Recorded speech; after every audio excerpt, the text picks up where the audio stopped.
परमेश्वर धन्यवाद करता है उस सुंदर समय के जो आपने मुझे दिया है। मैं विशेष धन्यवाद करता हूँ प्रभु में मेरे भाई अनुपम डेविड, अपनी भाभी शबनम डेविड जी का, जिन्होंने मौका मुझे दिया कि मैं आपके समक्ष उपस्थित हो सकूं और हम सब परमेश्वर के वचन में चलकर कुछ सीखने वाले हों। आइए परमेश्वर के वचन में चलने से पूर्व अपनी आंखों को कुछ समय के लिए बंद करेंगे और हम सब परमेश्वर के ओर देखते हुए अपनी आशीष को लेंगे। हम प्रार्थना करेंगे। तमाम आशीषों के देने वाले परमेश्वर यीशु मसीह में हमारे बाप और खुदा, हम धन्यवाद करते हैं इस सुंदर अवसर के लिए जो कि आपने हमें दिया है। विश्वास करते हैं प्रभु कि हमारी आशीषें आपकी ओर से हैं। आने वाले समय में जितने आराधकों को आपने चुना है, बारी बारी से अपनी आशीषों को लेने के लिए भेजें, जिससे कि वो सभी अपनी आशीषों के साथ अपने जीवन में आगे बढ़ सकें। सब कुछ मांग लेते हैं आपके प्रिय पुत्र यीशु मसीह के नाम से, सुने और ग्रहण करें, आमीन। माया जी मेरे साथ जुड़ती हैं। आशीष परमेश्वर की आपके और आपके घराने को पढ़ने के लिए मेरे साथ निकालिएगा। 2 कुरिन्थियों उसका 11वां अध्याय और उसके 21 से 31 पद तक। 2 Corinthians chapter 11 verses 21 to 31, जहां लिखा है, मेरा कहना अनादर की रीति पर है, मानो हम इसके लिए निर्बल से हैं। परंतु जिस किसी बात में कोई साहस करता है, मैं मूर्खता से कहता हूं, तो हम भी साहस करता हूं। क्या वही इब्रानी है? मैं भी हूं। क्या वही इजरायली है? मैं भी हूं। क्या वही इब्राहिम के वंश के हैं? मैं भी हूं। क्या वही मसीह के सेवक है? मैं पागलों के समान कहता हूं, मैं उनसे बढ़कर हूं। अधिक परिश्रम करने में, बार बार कैद होने में, कोड़े खाने में, बार बार मृत्यु की जोखिमों में। 5 बार मैंने यहूदियों के हाथ से 39 कोड़े खाए। 3 बार मैंने बेतें खाई। 1 बार मुझको पथराव किया गया। 3 बार जहाज जिस पर मैं चढ़ा था टूट गए। 1 रात दिन मैंने समुद्र में काटा। मैं बार बार यात्राओं में, नदियों में, जोखिमों में, डाकियों के जोखिमों में, अपने जाति वालों के जोखिमों में, अन्य जातियों से जोखिमों में, नगरों के जोखिमों में, जंगल के जोखिमों में, समुद्र के जोखिमों में, झूठे भाइयों के बीच जोखिमों में रहा। परिश्रम और कष्ट में, बार बार जागते रहने से, भूख प्यास में, बार बार उपवास करने में, जाड़े में, उघाड़े रहने में, और सब अन्य बातों को छोड़कर जिसका वर्णन मैं नहीं करता। सब कलीसियाओं की चिंता प्रतिदिन मुझे दबाती है। किसकी निर्बलता से मैं निर्बल नहीं होता? किसके ठोकर खाने से मेरा जी नहीं दुखता? यदि घमंड करना अवश्य है तो मैं अपनी निर्बलता पर की बातों पर घमंड करूंगा। प्रभु यीशु का परमेश्वर और पिता जो सदा धन्य है, चाहता है कि मैं झूठ नहीं बोलता। ये परमेश्वर का वचन है। परमेश्वर का धन्यवाद हो। गजानंद भाई मेरे साथ जुड़ रहे हैं। आशीष परमेश्वर की आपके और आपके घराने को। 2 कुरिन्थियों 11वां अध्याय 21 से 31 पद लिखा है, मेरा कहना अनादर की ही रीति पर है, मानो हम इसके लिए निर्बल से थे। क्या कहता है? मेरा कहना। आज पौलुस कहता है मेरा कहना अनादर की रीति पर है। क्यों लिख रहा है वो ऐसा कि मेरा कहना अनादर की रीति पर है? क्योंकि वो इस बात को बता रहा है कि जब आप परमेश्वर के वचन को प्रीच करोगे तो कई जगह आपका अनादर होगा। कई जगह आपके जीवन में वो संकट आएंगे जो आपने कभी सोचे भी नहीं थे। कई जगह आपके जीवन में वो चीजें आएंगी जो शायद आपके जीवन में नहीं होनी चाहिए थी। वो कहता है मेरा कहना अनादर की रीति पर है, मानो इसके लिए हम निर्बल से थे। आज कई लोग, कई मसीह लोग केवल परमेश्वर की आशीषों को ही अपना ध्येय मानते हैं। कई मसीह लोग ये मानते हैं कि उनको जाकर उपवास काल के दिनों में परमेश्वर की आशीषों को लेना है। योगेश भाई जुड़ते हैं। आशीष परमेश्वर की आपके और आपके घराने को। कई लोग ये समझते हैं केवल वो आशीषों के लिए ही परमेश्वर के पास बुलाए गए हैं, लेकिन नहीं, आशीषों के साथ नहीं। आज परमेश्वर के साथ चलने के लिए आपको बुलाया गया है। विश्वास के साथ चलने के लिए आपको बुलाया गया है। आपको बुलाया गया है कि आप और मैं परमेश्वर की आशीषों के अनुसार अपने जीवन में बढ़ सके। आपको और मुझे बुलाया गया है कि मेरी और आपकी आशीषें परमेश्वर की ओर से हो। आपको बुलाया गया है कि आप परमेश्वर की उस स्थिति में जहां परमेश्वर ने आपसे मुझसे कहा, यीशु मसीह ने कहा कि जो मेरे पीछे आना चाहे वो आप ही से इनकार करके अपना क्रूस उठाए, मेरे पीछे बोले, इसके लिए बुलाए गए। और वो कहता है मानो हम इसके लिए निर्बल से थे। आज अगर आपको परमेश्वर के साथ चलना है तो विश्वास के साथ चलिए, क्योंकि आपको और मुझे सताव का सामना भी करना है। ऐसा नहीं है कि आपकी और मेरी आशीष ऐसे ही चली आएगी। आपको और मुझे सताव का सामना भी करना है, और उसके लिए हम निर्बल हैं, सबल नहीं है। आज सबलता से अपने आप को परमेश्वर से जोड़िए। आज धन्यवाद के साथ परमेश्वर के साथ चलिए, धन्यवाद के साथ परमेश्वर की आशीषों को लीजिए और कहिए परमेश्वर से कि प्रभु मेरी निर्बलता को मेरी सबलता में बदल दे। लिखा है, परंतु जिस किसी बात में कोई साहस करता है मैं मूर्खता से कहता हूं। आज कई लोग बड़े साहस से बताते हैं कि वो परमेश्वर के साथ है, लेकिन जहां जरा सा भी कोई प्रॉब्लम आया, जहां सताव आया, ऐसे लोग सबसे पहले परमेश्वर को छोड़कर भागते हैं। बाइबल कहती है कि वे क्या हैं? कच्चे फल। वो क्या है? वो परमेश्वर की आशीष के अनुसार अपने आप को नहीं बढ़ते देख सकते। वो लिखता है, जिस किसी बात में मैं साहस करता हूं, मैं मूर्खता से कहता हूं, तो मैं भी साहस करता हूं। आज परमेश्वर के साथ बढ़िए, विश्वास के साथ, और अपने जीवन की चिंता करते हुए नहीं। बाइबल में लिखा है कि जो कोई अपने जीवन को बचाएगा वो उसे खोएगा, और जो कोई परमेश्वर के लिए अपने जीवन को खो देगा वो उसे पाएगा। सुनने में बड़ी अटपटी सी बात है, लेकिन ये आशीष है। इसीलिए वो कहता है मैं मूर्खता से कहता हूं, जीवन का कोई मोल नहीं है मेरे सामने। आज परमेश्वर के लिए आपके और मेरे जीवन का कोई मोल नहीं है, लेकिन परमेश्वर मेरी रक्षा करता है उसके बावजूद भी। लेकिन आपको इस बात की विश्वास के साथ बढ़ना है कि अगर सताव आपके जीवन में आना है तो आपको डरना नहीं है, आपको खड़े होना है परमेश्वर के लिए।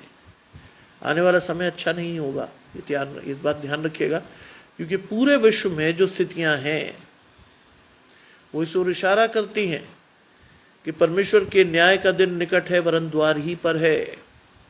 यूरोप में भी चर्चेस बिकने लगे हैं, यूरोप में भी पवित्र स्थान में घृणित वस्तुएं खड़ी होने लगी हैं, यूरोप में भी जगह जगह परमेश्वर का निरादर किया जा रहा है।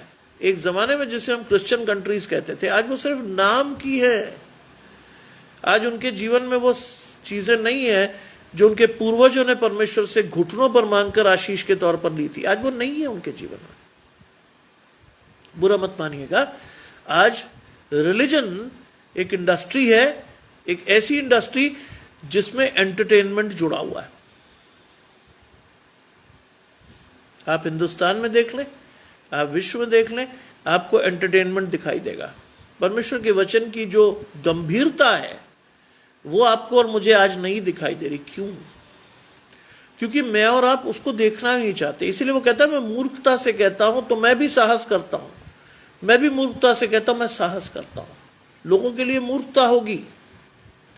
परमेश्वर ने भी यीशु मसीह को भेजा कि वो क्रूस पर चढ़ के पाप बलि के द्वारा प्राण दे, और लिखा है क्रूस की कथा नाश होने वालों के लिए क्या है? मूर्खता। वो कहता है मैं भी मूर्खता से कहता हूं तो मैं भी साहस करता हूं, मैं भी मूर्खता से कहता हूं। बहुत से लोग आज भी परमेश्वर की क्रूस की कथा का महत्व नहीं जानते।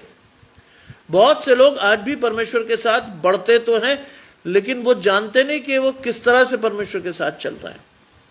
वो कहता मैं भी साहस करता हूं। लोग क्या करते हैं? घमंड करते हैं। देखिए कैसे, क्या वे इब्रानी है? मैं भी हूं। नितिका जी जुड़ती हैं, आशीष परमेश्वर की आपके और आपके घराने को। वो कहता है क्या मैं इब्रानी हूं? क्या वे ही इब्रानी है? मैं भी हूं। आज लोग बोस्ट करते हैं अपनी जातियों पर, आज लोग बोस्ट करते हैं इन चीजों पर कि साहब मैं तो इब्रानी हूं। पौलुस कहता मैं भी हूं। शबनम भाभी जुड़ रही हैं, आशीष परमेश्वर की आपके और आपके घराने को। वो कहता है कि क्या वे ही इब्रानी है? मैं भी हूं। क्या वे ही इस्राएली है? मैं भी हूं। परमेश्वर ने ये आशीष सबके लिए खोल दी है। जानते हैं आप, क्रूस पर जब यीशु मसीह ने प्राण त्यागे, मंदिर का पर्दा दो हिस्सों में फटकर आशीष सबके लिए खोल दी गई। मंदिर के पर्दे में आशीष सिर्फ इस्राएलियों के लिए थी, लेकिन वो आशीष, वो अनुग्रह, वो व्यवस्था खत्म होने के बाद आशीष सबके लिए खोल दी गई। इसलिए वो कहता है क्या वे ही इस्राएली हैं? मैं भी हूं। क्या वे ही इब्राहिम के वंश के हैं? मैं भी हूं। क्योंकि परमेश्वर ने आशीष खोल कर दे दी सबको। यूहन्ना 3:16 में लिखा, ताकि जो कोई उस पर विश्वास करे नाश ना हो वरन अनंत जीवन पाए। जो कोई हल्की आशीष नहीं है। ये वो आशीष है जिसको मुझे लेकर परमेश्वर के साथ खड़े होना है। ये वो आशीष है जिसके द्वारा मुझे और आपको परमेश्वर के साथ बढ़ना है। ये वो आशीष है जो आपको और मुझे परमेश्वर के साथ दिखाती है। हम भी अन्य जातियों में से हैं, हम भी इजरायली नहीं हैं, लेकिन वो कहता है कि वे इजरायली है तो मैं भी हूं। क्या वे ही इब्राहिम के वंश के मैं भी हूं? क्या वे ही मसीह के सेवक है? मैं पागलों के समान कहता हूं, मैं उनसे बढ़कर हूं। आज इस आशीष को लेकर बढ़िए। क्या वे ही मसीह के सेवक है? मैं पागलों के समान कहता हूं कि मैं भी हूं, मैं उनसे बढ़कर हूं। आज परमेश्वर चाहता है विश्वास की उस आशीष को आपके और मेरे जीवन में। दूसरा कुरिन्थियों उसका 11वां अध्याय और उसके 21 से 31 पद है आपकी और मेरी आशीष। मैं पागलों के समान कहता हूं, मैं उनसे बढ़कर हूं। देखिए, नॉर्मल आदमी परमेश्वर की सेवा कर ही नहीं सकता। उसके लिए जुनून या पागलपन का होना बहुत जरूरी है। नॉर्मल आदमी तो इधर भी देखेगा, उधर भी देखेगा, ये भी करेगा, वो भी करेगा, लेकिन परमेश्वर की तरफ जो देखते हैं वो उस आशीष से चलते हैं, उस शक्ति से चलते हैं, उस क्षमता से चलते हैं जो परमेश्वर उन्हें देता है। इसीलिए कहता है, मैं पागलों के समान कहता हूं कि मैं उनसे बढ़कर हूं। आज वो अपनी आशीष दिखा रहा है आपको। आज पौलुस आपको दिखा रहा है कि मैं उनसे बढ़कर हूं। आज इस उपवास काल में बढ़ते हुए अपनी आशीषों को लीजिए। आज उपवास काल में परमेश्वर के साथ अपने जीवन में देखिए। बढ़िए परमेश्वर के साथ, क्योंकि आपको परमेश्वर बढ़ाना चाहता है। बढ़िए परमेश्वर के साथ, क्योंकि परमेश्वर ने आपको बुलाया है। लिखा है, अधिक परिश्रम करने, बार बार कैद होने, कोड़े खाने और बार बार मृत्यु के जोखिमों में। पागलों के समान उसने क्या क्या पाया है? सोचिए, कोई आशीष नहीं पाई उसने। क्या पाया उसने? अधिक परिश्रम किया। क्यों? क्योंकि आप जानते हैं पौलुस वो शख्स है जिसने 13 कलीसियाओं की नींव डाली। अर्ली कलीसिया पौलुस की देन है। अधिक परिश्रम किया उसने। मैं और आप तो 10 मिनट में हार जाते हैं दुआ करते हुए, झाग निकल जाते हैं, आंख खोलकर देखते हैं, अरे यार कब खत्म करेगा, मर गए। अधिक परिश्रम करिए, क्योंकि जो जितना परिश्रम करेगा परमेश्वर के साथ उतनी ही गहरी आशीष लाएगा। बार बार कैद होने से, जानते हैं उड़ीसा में, आंध्र प्रदेश में गांव में सताव जारी है। उड़ीसा में तो चर्चेस जला दिए गए, लोग भागे। मणिपुर की स्थिति आप जानते हैं, नरसंहार हुआ। मसीहों के साथ जो बुरा सलूक किया जा सकता था किया गया। बेटियों, बहनों, पत्नियों को नहीं छोड़ा गया, उनके साथ बुरा बर्ताव, रेप तक हुए। लिखा है, बार बार कैद होने से। आज मसीह के सेवक वास्तव में कई जगह पर कैद हैं, सताव उठा रहे हैं, मार खा रहे हैं। क्यों? क्योंकि वो परमेश्वर के साथ खड़े हैं। आज इस बात को समझिए कि केवल मसीह जीवन में आशीष नहीं है, मसीह जीवन में सताव भी है, कोड़े भी हैं, कष्ट भी हैं। केवल आप और मैं आशीषों के लिए नहीं आए हैं यहां। जिसके कान हो वो सुन ले कि आत्मा कलीसियाओं से क्या कहता है। जिसके कान हो वो सुन ले। आज अपने कानों को खोद कर खोलिए, अपनी आशीषों और अपने कर्तव्य के प्रति निष्ठ होने के लिए।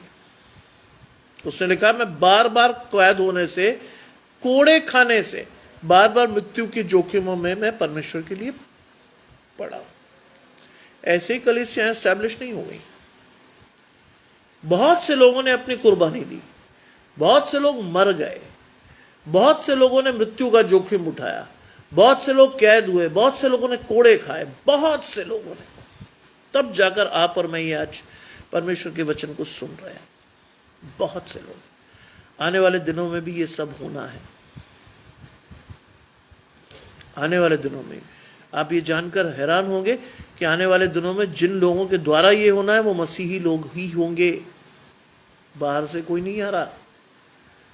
वो मसीही लोग ही होंगे जो आपको चर्च जाने से रोकेंगे। वो मसीही लोग ही होंगे जो आपकी आशीषों में बाधा खड़ी करेंगे। वो मसीही लोग ही होंगे जो आपके चर्चेस को नेस्तो नाबूद कर देंगे। वो मसीही लोग ही होंगे।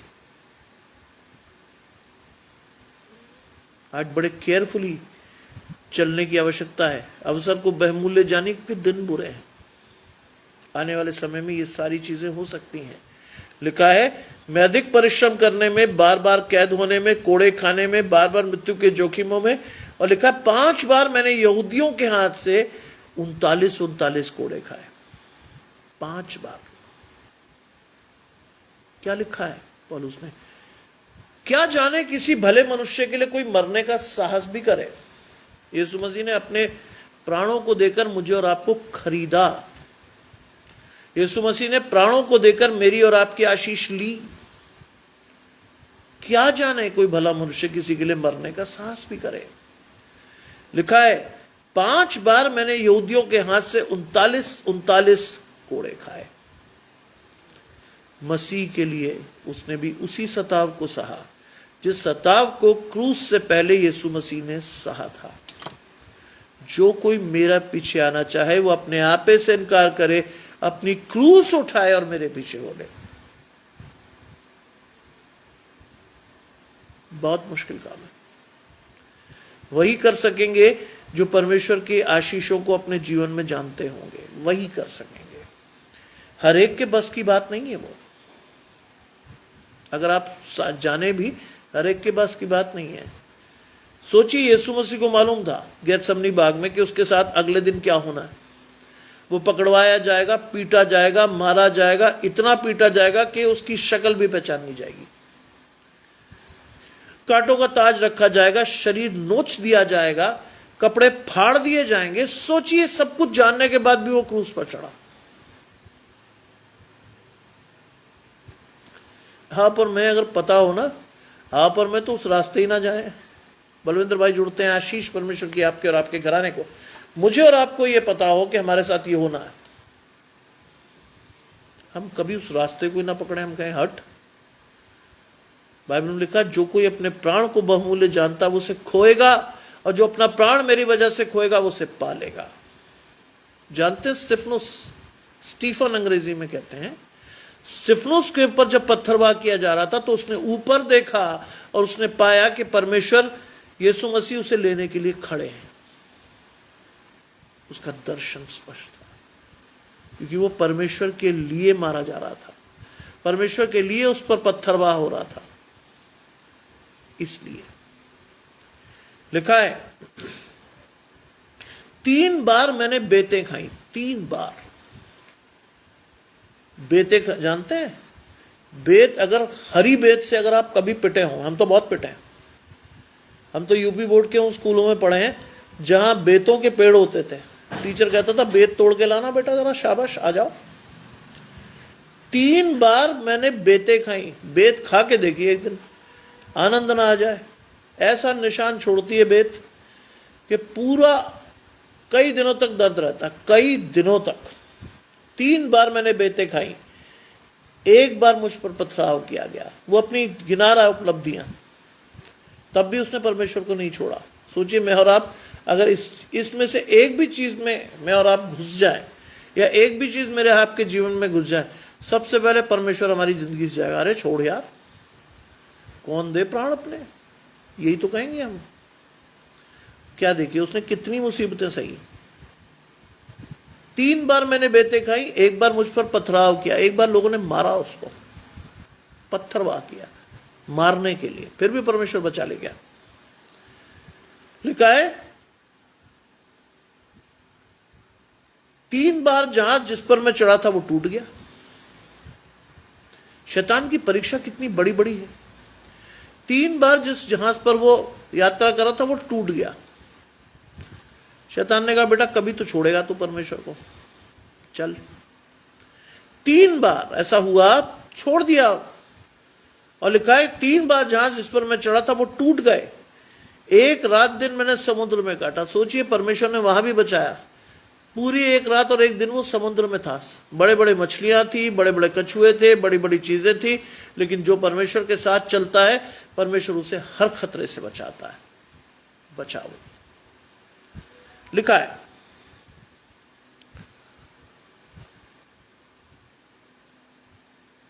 मैं बार बार यात्राओं में नदियों के जोखिमों से, डाकुओं के जोखिमों से, अपने जाति वालों के जोखिमों से, ध्यान रखिए मैं बार बार यात्राओं में, उसने यात्रा करनी ही नहीं छोड़ी।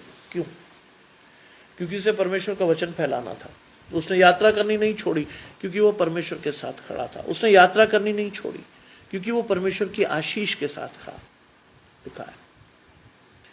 लिखा है मैं बार बार यात्राओं में नदियों के जोखिमों से, बाइबल में लिखा है नदियों तुझे डुबा नहीं सकेंगी। जोखिम तो आएगा, लेकिन अगर परमेश्वर तेरे साथ है, आग तुझे जला नहीं सकेगी, नदियां तुझे डुबा नहीं सकेगी। जिस रास्ते पे तू जाएगा परमेश्वर तेरी अगुवाई करेगा। मैं नहीं कह रहा, ये यशाया में लिखा है। लिखा है मैं बार बार यात्राओं में नदियों के जोखिमों से, नदियों में से गुजरा। तरह तरह की चीजें हो सकती थी, लेकिन नहीं हुई क्योंकि परमेश्वर साथ खड़ा था। परमेश्वर का दाहिना हाथ उसे बचाए हुआ था। नदियों के जोखिमों से, और लिखा है अन्य जातियों के जोखिमों से, अपने जाति वालों के जोखिमों से। सबसे ज्यादा खतरा तो अपने जाति वालों से, क्योंकि अपने जाति वाले लोग ही सबसे ज्यादा नुकसान पहुंचाते हैं। बाहर का आदमी तो फिर भी लिहाज कर जाएगा, अपनी जाति के लोग कभी लिहाज नहीं करते। ध्यान रखिएगा इस बात को। हमें खतरा अपने लोगों से है, बाहरी लोगों से नहीं है। बाहरी लोग तो फिर भी आपकी इज्जत कर जाएंगे, अपने लोग नहीं करेंगे। आज हमारे डायसिस में, देहरादून में एक समस्या चल रही है। जो पुराने पास्टर हैं वो बहुत सीनियर हैं, वो वहां से जाना नहीं चाहते, और जो नए पास्टर ट्रांसफर करके भेजे गए उनको घुसने नहीं दिया जा रहा। पूरा जोर लग रहा है। पुलिस के प्रोटेक्शन में चर्च सर्विस हो रही है। सोचिए कितनी शर्म की बात है कि मसीही लोग पुलिस प्रोटेक्शन में सर्विस करा रहे हैं, जिसमें आप और मैं कहते हैं परमेश्वर ने हमें भय का आत्मा नहीं दिया है। आज जो लोग इस चीज को सॉल्व करने गए, उनको कुछ लोगों ने थाने के बाहर ये कहा कि तुम चूना फिरी हुई कब्रें हो। ये सब सुनने को मिलेगा। ये वो कॉमन टर्मिनोलॉजी है जो आपके और मेरे जीवन में आने वाली है। आने वाले टाइम में हमें बताया जाएगा तुम सड़ांद आती हुई कब्रें हो, तुम चूना फिरी कब्रें हो, तुम ये हो वो हो। जानते हैं रिएक्शन क्या था? जिन लोगों को ये कहा गया उन्होंने हाथ जोड़ के कहा हम धन्यवाद करते हैं कि आपने कम से कम इतना तो कहा हमें। आपने योग्य समझा हमें कि आप हमें चूना फिरी हुई कब्रें कह रहे हैं। आपने योग्य समझा हमें। जितना दुख यीशु मसीह को दिया गया, हम तो उसके 1/10 भाग को भी झेल नहीं पाएंगे। क्रूस पर जितनी परेशानी यीशु मसीह को हुई, मैं और आप तो 1/10वां हिस्सा भी नहीं झेल पाएंगे। रोग से उसकी जान पहचान थी, उसका चेहरा उघाड़ दिया गया था, लोगों ने उसे नहीं पहचाना।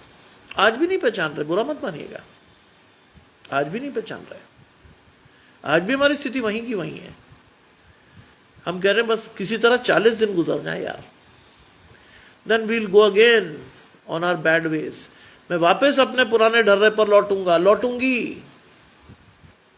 40 दिन आपकी आशीष नहीं है। 40 दिन आपको दिए गए हैं कि आप अपनी आशीषों को लेकर परमेश्वर के साथ बढ़कर अपनी आशीषों को हमेशा के लिए परमेश्वर से जोड़ लें। It is a day given to us for perfection with a relationship with Christ.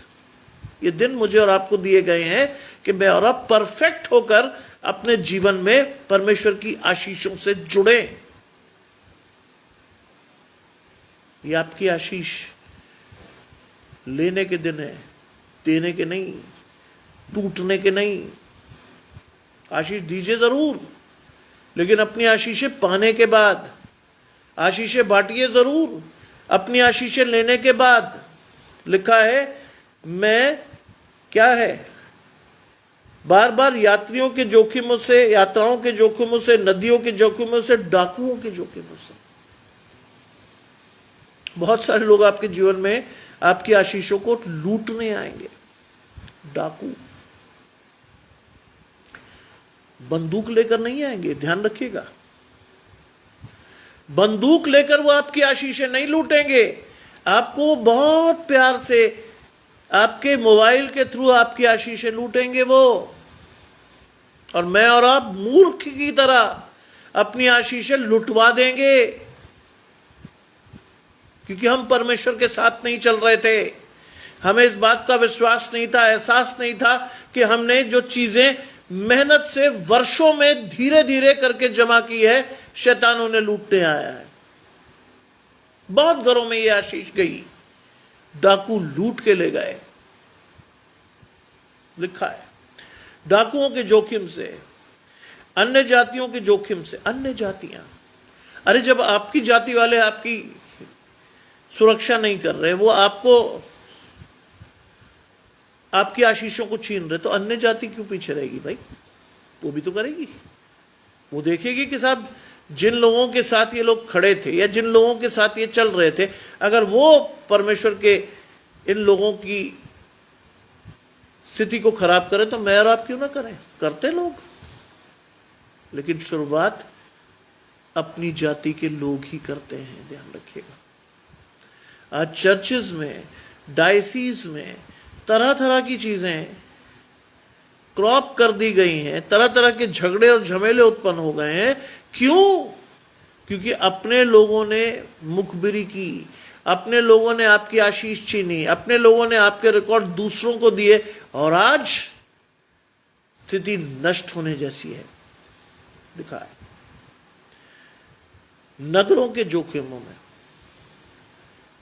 नगरों के, आज कई नगर टारगेटेड कर दिए गए हैं। यूरोप की बात कर ले, वहां भी, हिंदुस्तान की बात कर ले, वहां भी चर्चेस जला दिए गए। मणिपुर में जाइए, इतना नुकसान किया है उन्होंने जिसकी भरपाई करने में वर्षों लग जाएंगे। बड़े बड़े मेहनत से लोगों ने, अपनी मेहनत से लोगों ने, अपने पैसों से चर्चेस बनवाए, खत्म हो गए सब। लिखा है, नगरों के जोखिमों से, जंगल के जोखिमों से भागना पड़ेगा। जंगलों में भागना पड़ेगा। मैं नहीं लिख रहा हूं, बाइबल में लिखा है। जंगलों के जोखिमों से, समुद्र के जोखिमों से, झूठे भाइयों के बीच जोखिमों से,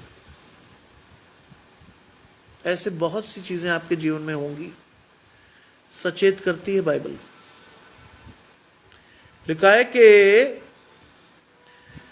जंगल के जोखिमों से, समुद्र के जोखिमों से, जहां भी जाएंगे शैतान आपकी आशीषों को छलने की कोशिश करेगा।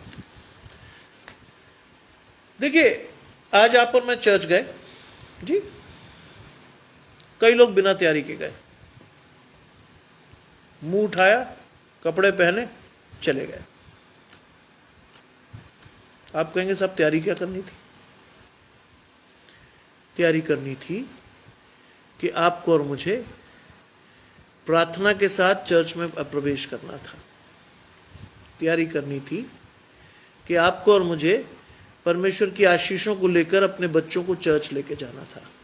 तैयारी करनी थी कि आपको और मुझे परमेश्वर के वचन में अधिकाई से अपनी आशीषों को लेने के लिए जाना था। लेकिन मेरा और आपका उद्देश्य वो था नहीं। बुरा मत मानिएगा, हम में से बहुतों का ये उद्देश्य नहीं था। आज चर्च एक सोशल गैदरिंग की जगह हो गए। इट इज अ प्लेस जहां मैं और आप मिलकर डिस्कशन करते हैं, और वो भी सही और फ्रूटफुल डिस्कशन नहीं, निंदा करने की बात। इसकी बुराई कर, उसकी बुराई कर, इसको नीचा दिखा, उसको नीचा दिखा, अपने पैसे का बखान कर, बड़ी बड़ी चीजों को दिखा और कहे कि साहब तुम पे क्या है। क्या देखने गए थे वहां? क्या हिलते हुए सरकंडे को देखने गए थे? क्या देखने गए थे वहां? आज कई लोग कोरे जाते हैं चर्च और कोरे निकल के आते हैं। मैंने बताया ना कि रिलीजन के साथ एंटरटेनमेंट जुड़ गया है। वहां लोग परमेश्वर का वचन सुनने नहीं जाते। कई चर्चेज में इतना लाउड म्यूजिक होता है जिसे वो परमेश्वर की ब्लेसिंग कहते हैं, लेकिन जो परमेश्वर की गंभीरता है वो खो देते हैं उसको। अंग्रेजी में एक वर्ड यूज करते हैं, serenity of God is missing in churches. कई चर्चेज में मैंने नाचते देखा लोगों को। क्या है आपकी आशीष? कहां हैं आप?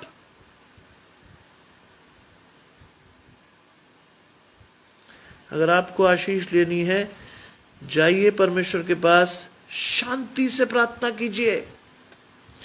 परमेश्वर आपका संबंध जुड़ा होना चाहिए। परमेश्वर से कहिए, प्रभु मेरी आशीष को दे, मेरे विश्वास को बढ़ा, मुझे अपने साथ चलना सिखा। मैं और आप तो सोशल प्लेटफॉर्म में कहते हैं साहब मेरी ड्रेस देखना, मैं अच्छा लग रहा हूं या अच्छी नहीं लग रही। उसके लिए नहीं बुला रहा परमेश्वर आपको। बुरा मत मानिएगा। यशाया 1 अध्याय कहता, तुम मेरे आंगनों को रौंदने के लिए आते हो। हम जा रहे हैं आज रौंदने के लिए आंगन। बुरा मत मानिएगा। मैं शब्दों को नहीं चबाता ना। परमेश्वर का वचन जैसे लिखा है वैसे ही पहुंचना चाहिए आपके पास। वो लोग शब्दों को चबाते हैं जिनको आपसे कोई उम्मीद होगी। मेरी उम्मीद केवल परमेश्वर से है। आज बहुत से झूठे प्रचारक, बहुत से लोग आपकी और मेरी आशीषों के लिए अपने परमेश्वर के वचन को क्या कर देते? डाइल्यूट। बाइबल में साफ लिखा, इसमें से एक भी चीज अगर आप परिवर्तित करेंगे आपके घराने तक श्राप जाएगा। मैं परिवर्तित नहीं कर रहा हूं, जो है जैसा है वैसा ही सुनिए। लिखा है, परिश्रम और कष्ट में बार बार जागते रहने से। मसीह जीवन कोई बहुत बेड ऑफ रोजेस नहीं है कि साहब वाह साहब बड़ा सा घर, बहुत बड़ी आशीष है। नो, परिश्रम करिए। आज आपको अगर परमेश्वर की आशीषें मालूम है तो उस आशीषों को प्राप्त करने के लिए परिश्रम करना जरूरी है। बाइबल को पढ़ना जरूरी है, विश्वास के साथ आगे बढ़ना जरूरी है, परमेश्वर की अधिकाई से अपनी आशीष को परमेश्वर के साथ देखना जरूरी है। मांगो तो दिया जाएगा, ढूंढो तो पाओगे, खटखटाओ तो खोला जाएगा। हम में से बहुत मसीह इसमें से एक भी चीज नहीं कर रहे।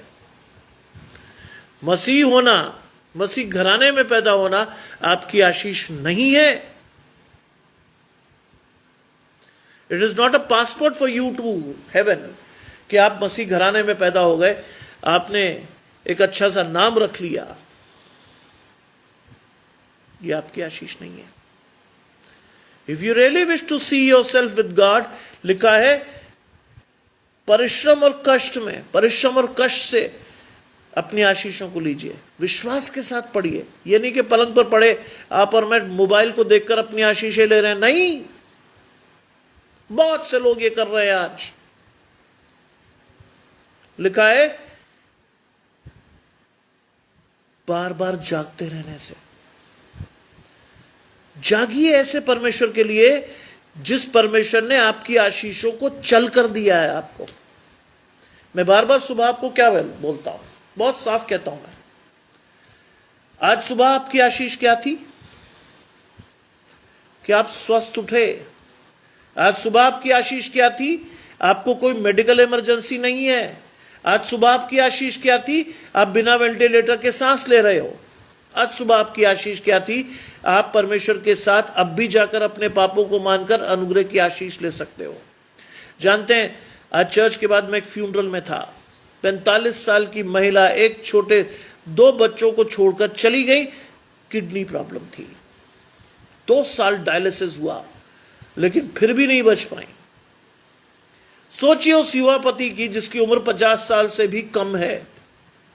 उसकी पत्नी चली गई, उसमें से एक बच्चा 11 साल का है। सोचिए, आप और मैं परमेश्वर की आशीषों की बात करते हैं, उनसे पूछिए जिनका अजीज आज जीवन में है ही नहीं, उसके लिए वो सारी आशीषें बंद हो गई।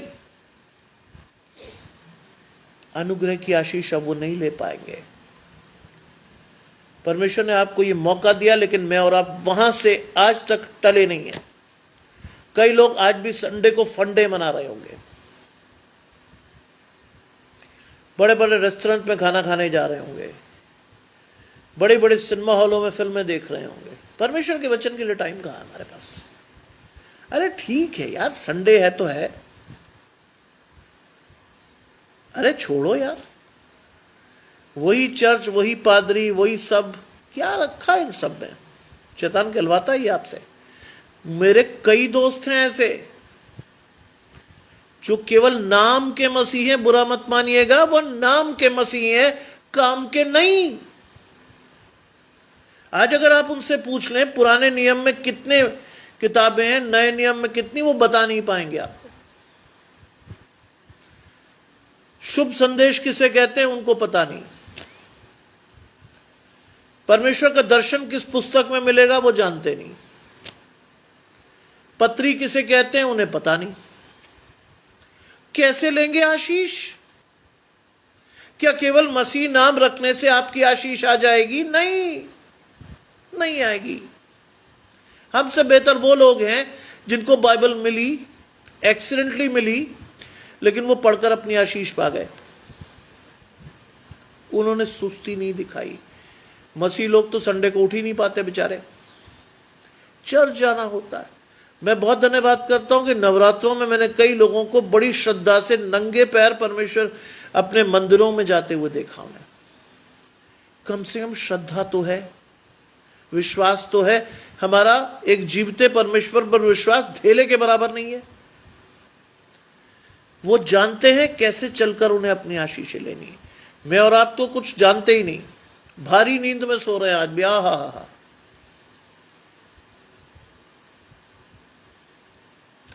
लिखा है बार बार जागते रहने में, भूख प्यास में। आज आपको खाने को मिल रहा है, आपके बच्चे अच्छे स्कूलों में पढ़ रहे हैं,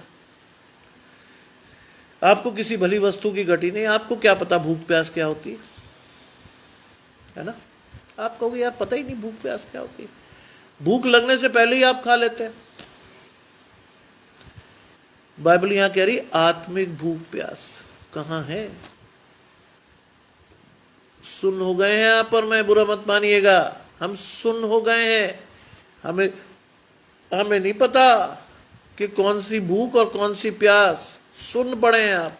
बाइबल कहती तुम सुन होकर पाप करते हो, तुम्हें यह नहीं मालूम कि तुमने अच्छा किया या बुरा किया। पता ही नहीं,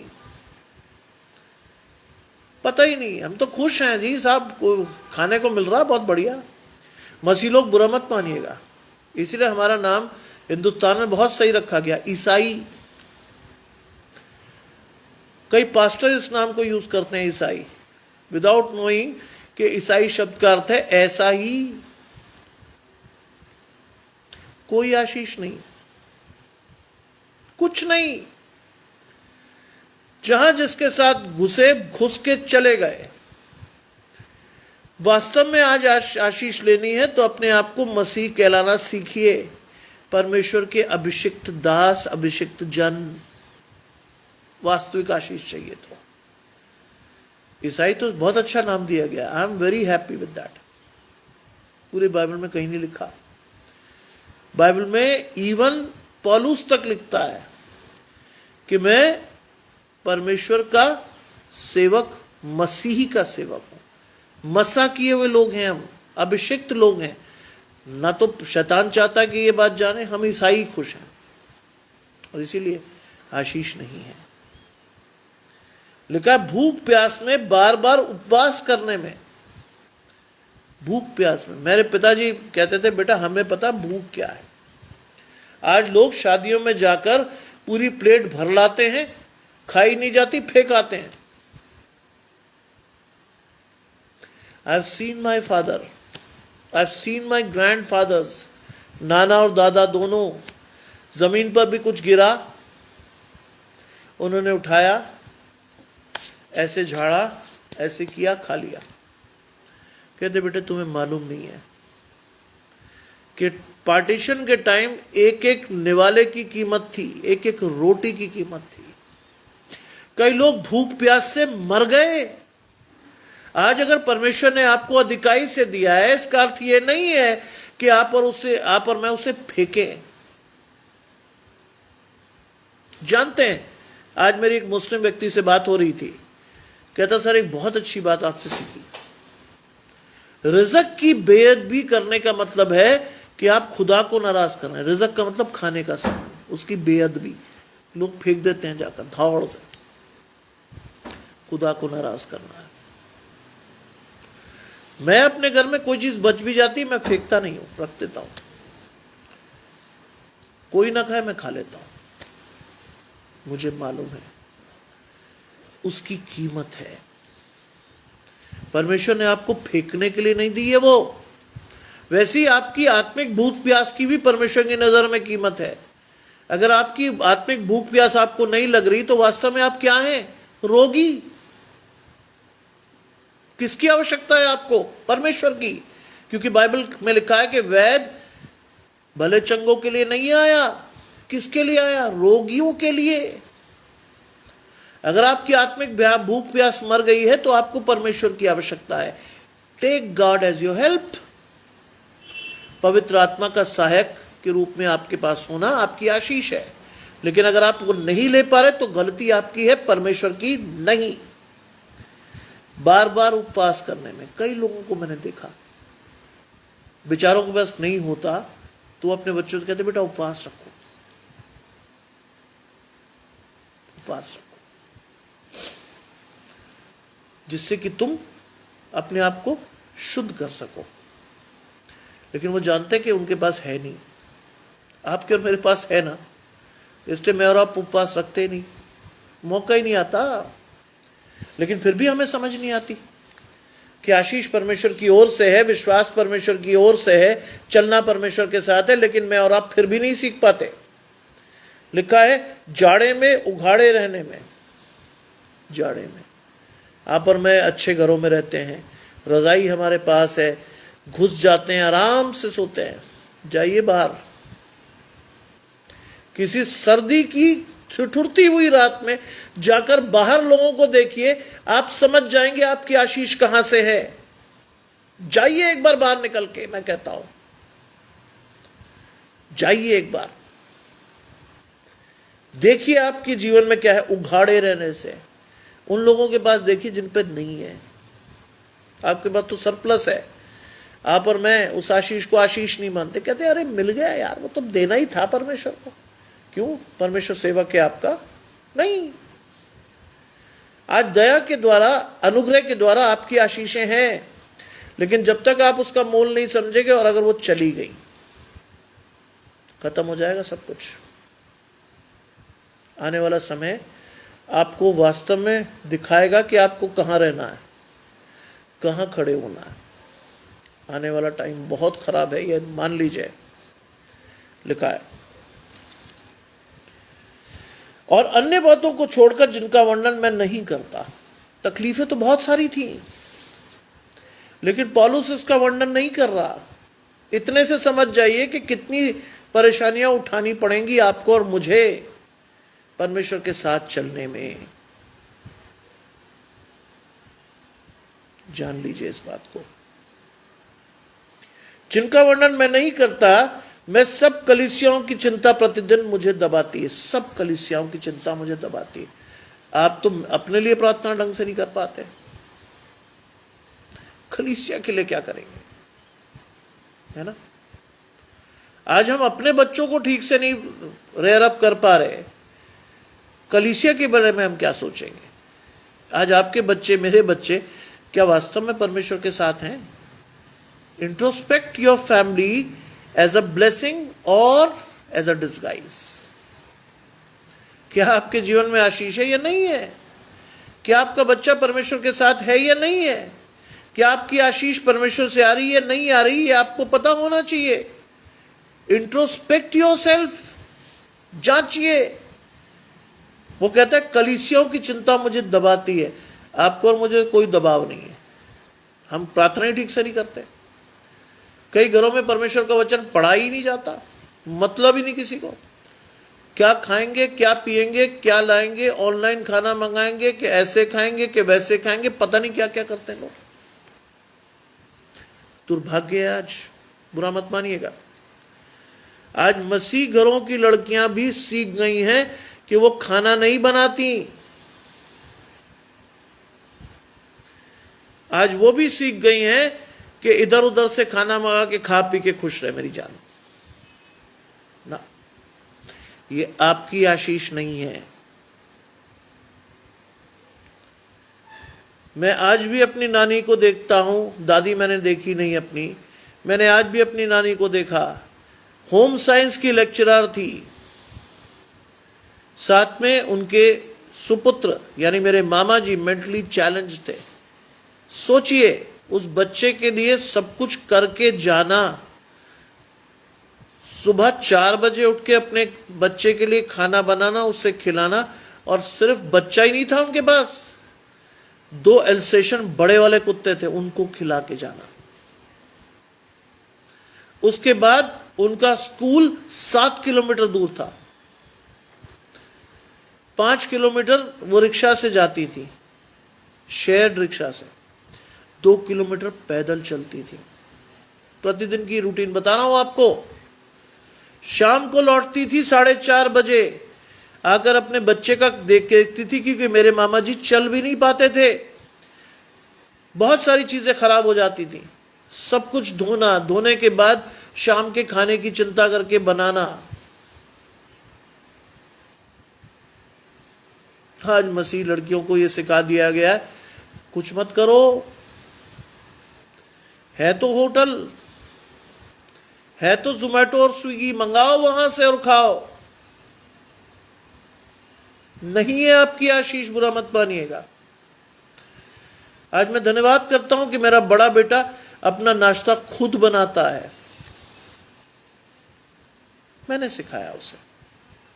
बच्चे को शिक्षा उसी मार्ग की दे जिस पर उसे चलना चाहिए, बुढ़ापे तक भी वो उससे नहीं हटेगा। आज हमारे मेजॉरिटी टाइम कहां जा रहा है? मोबाइल पकड़ के। हम भी अन्य जातियों की तरह परमेश्वर की आशीषों को खो देते हैं। शैतान चाहता कि हम खो दें, खोते हैं हम, नहीं पता हम क्या कर रहे हैं। इसीलिए क्रूस पर पहला वचन कहा गया, हे पिता इन्हें क्षमा कर, क्योंकि ये नहीं जानते कि ये क्या करते हैं। आज भी हम नहीं जानते हम क्या कर रहे हैं, हमें जो दिखता हम वही कर रहे हैं। आपकी आशीष नहीं है ये। वो लिखता है कि मैं सब कलीसियाओं की चिंता प्रतिदिन मुझे दबाती। आपको तो अपने घर की चिंता नहीं सताती, कलीसियाओं की कौन सी आशीष आपके जीवन में आ जाएगी? आपको कई लोगों को घर के बारे में नहीं पता क्या कर रहे हैं।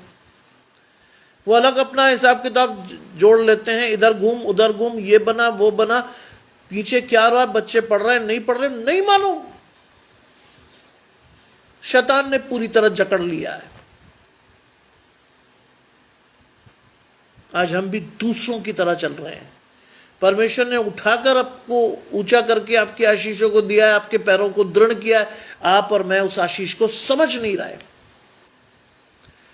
हमें अपने परिवार की भी चिंता नहीं है, हमें अपने घराने की आशीष की चिंता नहीं है कि परमेश्वर उसे नष्ट कर सकता है, कभी भी नहीं।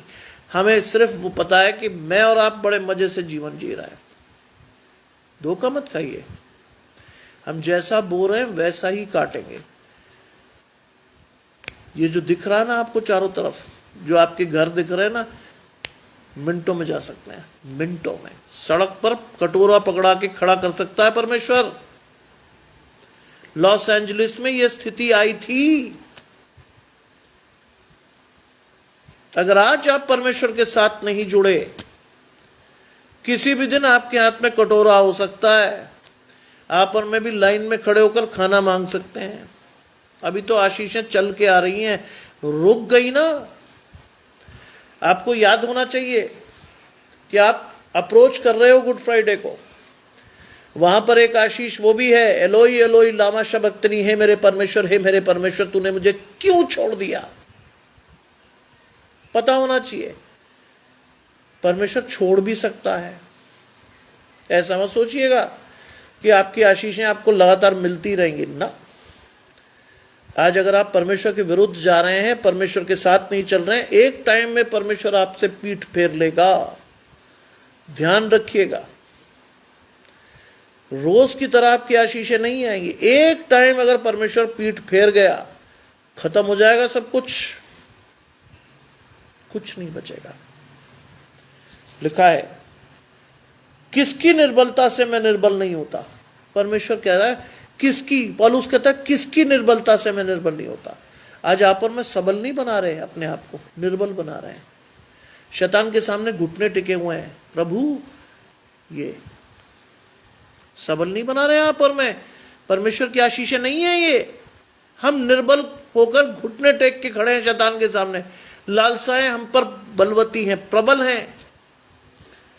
ये दे दे परमेश्वर, वो दे दे, ये कपड़े पहना दे, वहां पहुंचा दे, ये कर दे, वो कर दे। क्या है ये सब? लालसाएं। किसकी निर्बलता से मैं निर्बल नहीं होता? किसकी? आज मैं और आप परमेश्वर को निर्बल बना रहे हैं खड़े होकर खुद, क्योंकि जैसा परमेश्वर ने चाहा था वैसा मेरा आचार व्यवहार नहीं है।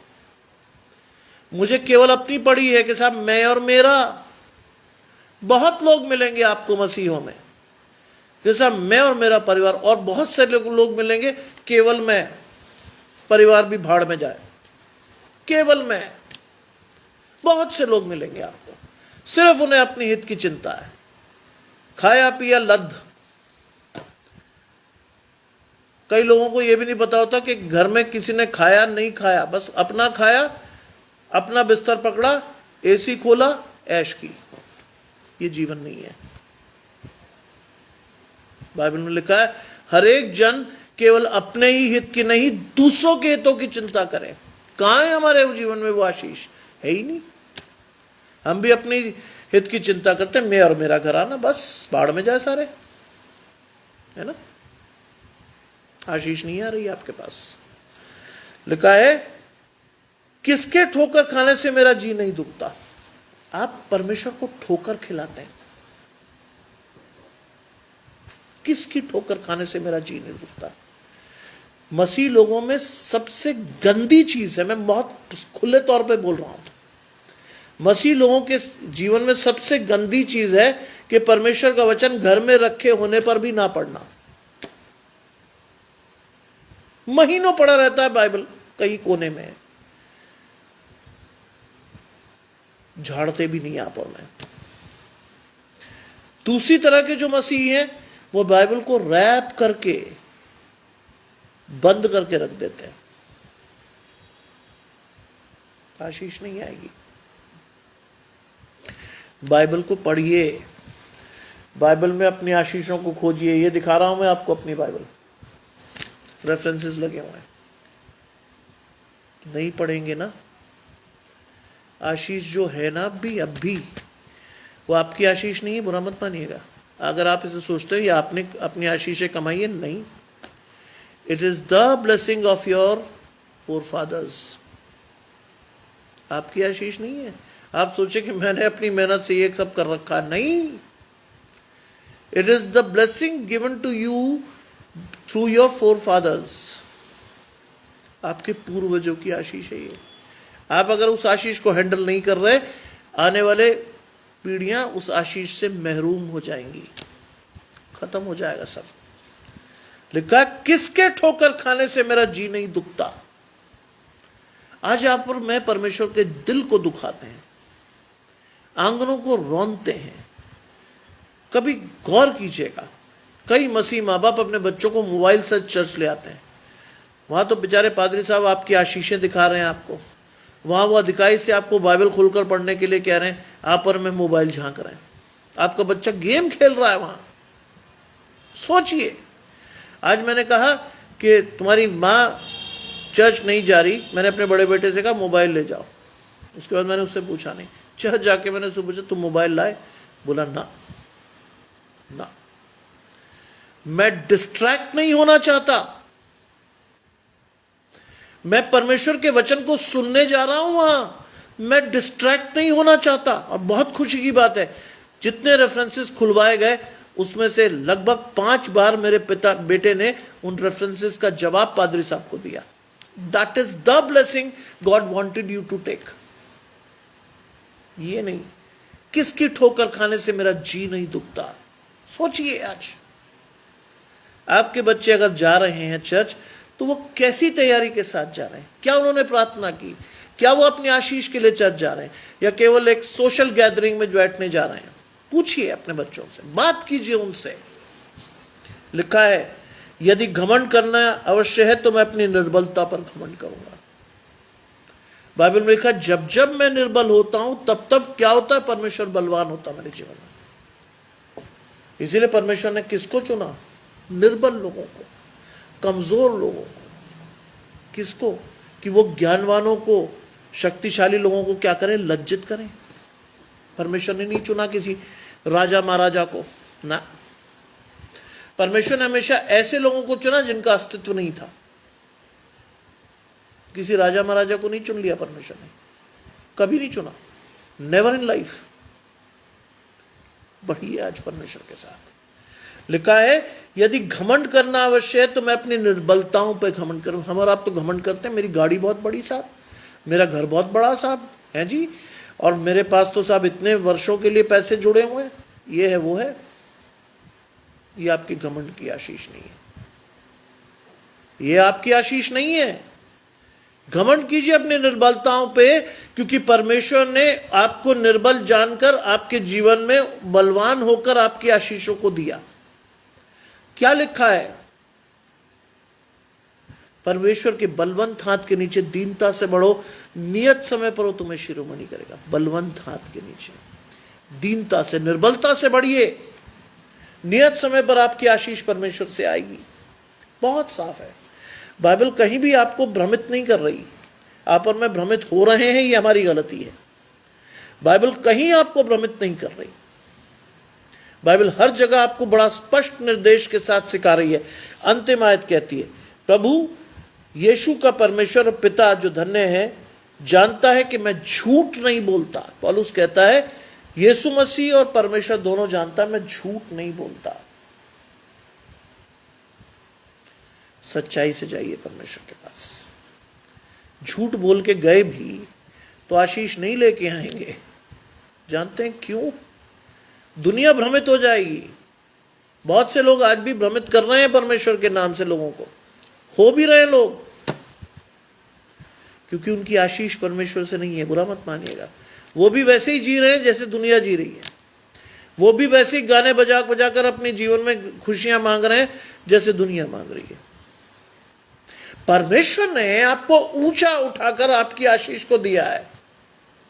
आई have seen my father, I have seen my mother, कैसे वो प्रार्थना में जुड़ते थे। अगर आज मैं आपके सामने इतना बोल पा रहा हूं, that is because of the blessings of my parents. नहीं बोल पाता मैं, अगर मेरी प्रैक्टिस नहीं होती तो मैं प्रीच नहीं कर पाता। नहीं बोल पाता मैं आपसे, परमेश्वर का आत्मा अंदर से नहीं बोलता, मैं नहीं बोल पाता आपसे, मैं 20 मिनट से भी ज्यादा नहीं बोल पाता। लिखा है प्रभु यीशु का परमेश्वर और पिता जो सदा धन्य है। पहली बात, धन्यवाद देना सीखिए। किसका? परमेश्वर का, हर आशीष के लिए। You should be thankful for God for every blessing he has given to you up till now. कई लोगों को तो अपनी आशीष पता ही नहीं होती कि साहब कितनी मिली, कहां मिली, कैसे मिली, पता ही नहीं होती। वैसे जीवन जीते हैं वो जैसे, बुरा मत मानिएगा, मैं एक बड़ा गंदा शब्द यूज करता हूं, मेरे फादर यूज करते हैं, जानवरों की तरह जीवन जी रहे हैं। खाया पिया मेरी जान सो जा। जानवरों की तरह मत जीना सीखिए। आपको परमेश्वर ने बुद्धि दी है, विवेक दिया है, ज्ञान दिया है, और सबसे बड़ी बात चुनने की स्वतंत्रता दी है। If you take it these blessings for granted, आपकी और मेरी आशीष कभी नहीं आएगी, कभी नहीं। अगर आप भी अन्य जातियों की तरह खा पी मेरी जान खुश रहे वाले जीवन में चलेंगे, you won't get the blessings of God in your life. Not even your children will get the blessings. आपके बच्चे भी आशीष नहीं पाएंगे, क्योंकि आपने नहीं सिखाया, उन्होंने सीखा नहीं। आपने नहीं बढ़ाया, वो बढ़े नहीं, सिखाया ही नहीं। मुझे आज बहुत खुशी हुई जब चर्च में एंटर करते हुए मैंने साइमन से पूछा, बेटा क्या मोबाइल लाए? He said no. क्यों? पहले उसने बहुत प्यार से मुझे कहा कि वो चार्ज नहीं था। दूसरी बार उसने कहा मैं आपको डिस्ट्रैक्ट नहीं करना चाहता था। I don't want to distract from the presence of God. मैं अपने आप को परमेश्वर की उपस्थिति से अलग नहीं करना चाहता था, इसलिए मैं मोबाइल नहीं लेकर गया। सोचिए, जो आशीष आप अपने बच्चों को देंगे वही आगे वो बच्चों को सिखा पाएंगे, अपने बच्चों को। इसीलिए लिखा है 40 दिन की ये आशीष केवल आपकी नहीं है, आपकी पीढ़ियों की आशीष है।